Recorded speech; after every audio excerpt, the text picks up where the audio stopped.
দেখো আমরা আরেকটা সম্পাদকটা কি আছে দেখো, একটি ত্রিভুজের ভূমি কতটুকু বলেছে 5 সেন্টিমিটার।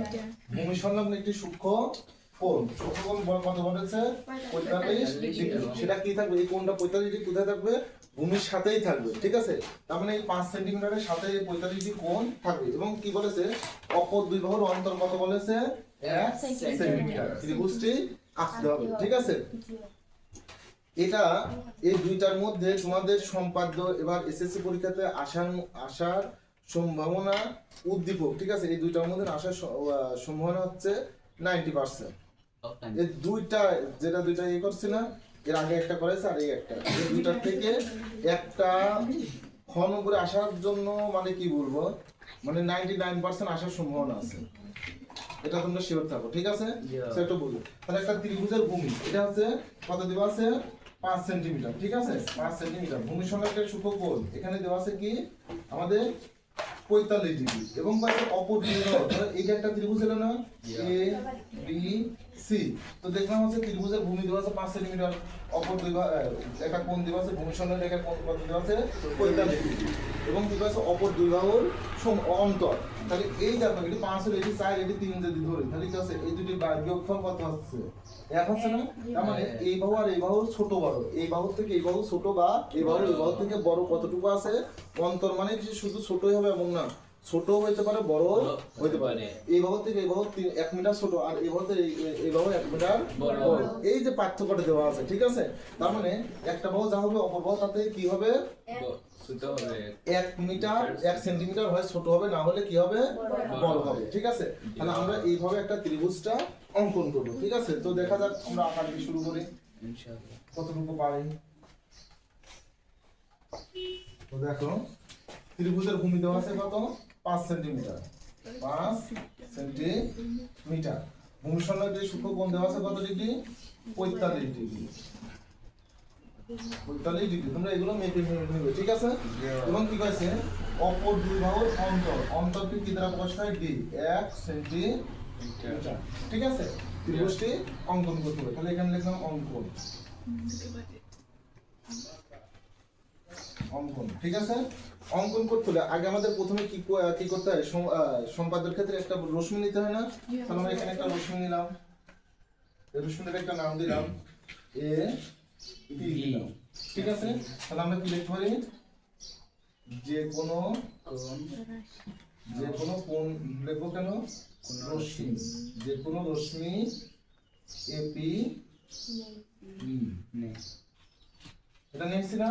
এখন দেখো এখন আমাদের কি করতে হবে, প্রথমে কি দেওয়া আছে ভূমি দেওয়া নাই, এটা ত্রিভুজের ভূমি সংলগ্ন একটি সূক্ষ্মকোণ 45 ডিগ্রি এবং অপর দুই বাহুর অন্তর দেওয়া আছে। তাহলে প্রথমে ভূমি দেওয়া আছে, তাহলে ভূমি মাপ নিয়ে আমরা কি করব, এখানে কেটে নেব। এখানে আমরা কেটে নিলাম সি পর্যন্ত। তাহলে আমরা বাহুটা পেলাম কি এসি না, তাহলে আমরা লিখলাম কি এসি ইজিক্যাল টু কোন অংশ কাটছে এই অংশ না, এ অংশ কেটে নেই। তো কাটা শেষ। তাহলে আমরা কি করছি দেখো, তো আমরা কিন্তু এটা অলরেডি শেষ হয়ে গেছে, তাই না, এটা কাজ শেষ হয়ে যায় না। এখন আমাদের দেখো ওখানে লেখা ছিল কি ভূমি সংলগ্ন যে সূক্ষ্মকোণ, এখন আমরা ভূমি পাইছি কি এসি না, এসি। এখন এসি এই দিকে কি আমরা কি তোমার কোণা খাইতে পারবো, কারণ এসি এই দিকে আমরা কোণা খাইতে পারবো না। কেন পারবো না, এটা কোন দিকে, সেটা ভূমির বাইরে চলে যায় না। আমরা যদি এসি এই সাইডে কোণা খাইতে পারবো বা এর এই সাইডে কোণ খাইতে পারবো, ঠিক আছে। তাহলে আমরা কি করতে পারি, এই যে কোণের ব্যাসার্ধ নিলাম, এখানে একটা কি বৃত্তচাপ, ঠিক আছে। এবার কি করবো, এটা নিয়ে এখানে কেটে নিলাম, কেটে নিয়ে আমরা কি করতে পারি, এই যে এই বিন্দু আর এই বিন্দুর জন্য মাঝখান দিয়ে এখানে কি করলাম কেটে নিলাম, ঠিক আছে। তাহলে আমরা এখানে যে কোণটা আঁকালাম কার সমান করে আঁকালাম, এটা সমান করে আঁকালাম না। তাহলে আমরা কি কোণ এ ইজিক্যাল টু কোণ আঁকাইছি এই বিন্দুতে আঁকাই নাই, তাহলে কোণ এটা কোথায় দেবো, মাঝখানে দেবো না। আর এখানে একটা আমরা অক্ষর দিতে পারি, ডাবল দিলাম, ঠিক আছে, ডাবল। তাহলে এই যে আমরা এই বিন্দুতে কোণ আঁকাইছি, এই বিন্দু দুইটা বাহুতে চলে যায় না, একটা বাহু গেছে কোথায় পি তে আর একটা গেছে ডাবল এম তে। তাহলে কোণ এক্স ইকুয়াল টু কত, কোণ পি এ ডাব্লিউ আঁকি না, আঁকি, ঠিক আছে, আঁকলাম। এখন দেখা যাচ্ছে তাহলে আমরা কি এটার কাজও শেষ করে ফেলি নাই, এখন আমাদের কাজ বাকি আছে কোনটার, এই ডি অর্থাৎ অন্তরের কাজ বাকি আছে, তাই না? অন্তরের কাজ করলে কি হয়ে যাচ্ছে, আমাদের সম্পাদ্য আঁকানো শেষ হয়ে যাচ্ছে না? এখন অন্তর, অপর দুই বাহুর অন্তর, তাহলে আমরা কিন্তু এটা ভূমি পাই নাই, আমরা এখান থেকে কাটতে পারছি, এই অন্তরটাকে আমরা এখান থেকে কাটতে পারছি। অপর দুই বাহু মানে কি, এই বাহু আর এইদিকে এটা যে বাহু থাকবে সেই বাহু থাকবে না, এই দুই বাহু থেকে কাটতে পারবো, তাই না? তাছাড়া কি এটা থেকে কাটতে পারছি, ভূমিতে কাটা কি সম্ভব? সম্ভব না, কারণ কি ভূমিতে আমরা ভূমির কাজ করে ফেলছি, ওটা এখন মাইনাস, এখন কোণের কাজও করছি, কোনো মাইনাস। এখন কি করবো, এইটুকু মাপ নেবো, ঠিক আছে? মাপ নিয়ে এখানে ধরে কাটবো, এই বাহু থেকে, এই ডাব্লু বাহু থেকে কাটবো, ঠিক আছে? কিন্তু কাটার সময় একটা জিনিস ফলো রাখবে যে অনেক সময় এই মাপটা কোথায় আসবে, এই যে ভিতরে আসবে, অনেক সময় এর উপরেও পড়ে, আবার অনেক সময় এর বাইরেও যায়, ঠিক আছে? তার মানে কি করতে পারে, অনেক সময় এখানে আসতে পারে, অনেক সময় এখানে আসতে পারে, অনেক সময় এই বাইরেও যাইতে পারে।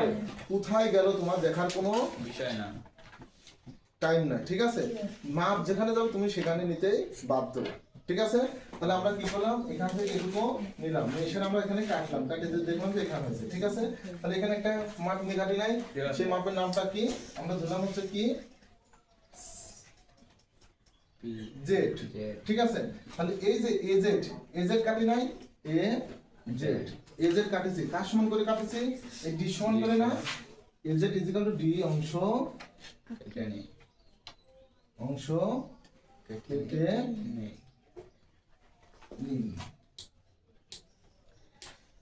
নিয়েছে, কেটে নিয়েছি।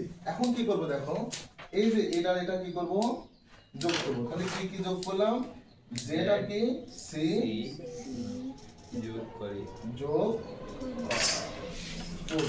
ঠিক আছে? যোগ করার পরে কি করবো, এখানে ধরবো যে কোনো ব্যাসার্ধ নেবো, ঠিক আছে?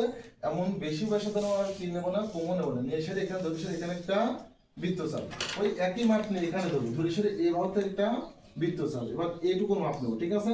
এই মাপ নিয়ে এখান থেকে কাটবো, কাটে এসে এটা যোগ করবো। তাহলে এই যে এই কোণটা সমান করে এই কোণটা আঁকাচ্ছে না, তাহলে এই কোণের নাম কি, এই কোণের নাম হচ্ছে কি, দেখো কোণ কত এখানে না, কোণ আঁকাচ্ছে, তাহলে জেড।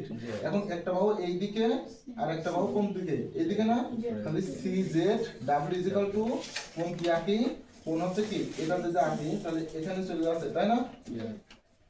তাহলে সি জেড ইজিক্যাল টু, এখানে আমরা সি বিন্দু তাকাচ্ছি না, কোণ সি, এর একটা বাহু কোন দিকে, এই দিকে, জেড সি আর এইটা একটা আমরা এখানে ছেড়ে দিলাম, আমরা এটা কি দিলাম হচ্ছে এম আঁকি যা দেখো তো, এই ডাব্লু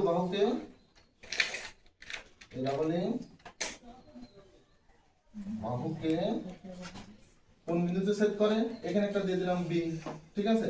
তাহলে কি বি বিন্দুতে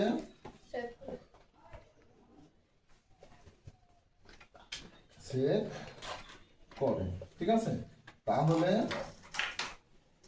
দেখবি এই বাহু আর এই যে দেখো আমাদের কি হচ্ছে, বিসি আর কত হচ্ছে বিজেড, এরা কিন্তু সমান, এই বিসি আর বিজেড সমান, কিন্তু কার এইটুকু কত হচ্ছে, এই যে এবি হচ্ছে কি 1 সেন্টিমিটার বড় না, তাহলে এই বাহুটা এখান থেকে এইটুকু আর এখান থেকে এইটুকুর পার্থক্য হয়ে গেছে কতটুকু, 1 সেন্টিমিটার না, আমাদের এখন এই যে সেই ডিফারেন্সটা হয়ে গেছে। তাহলে এ বি সি নির্দিষ্ট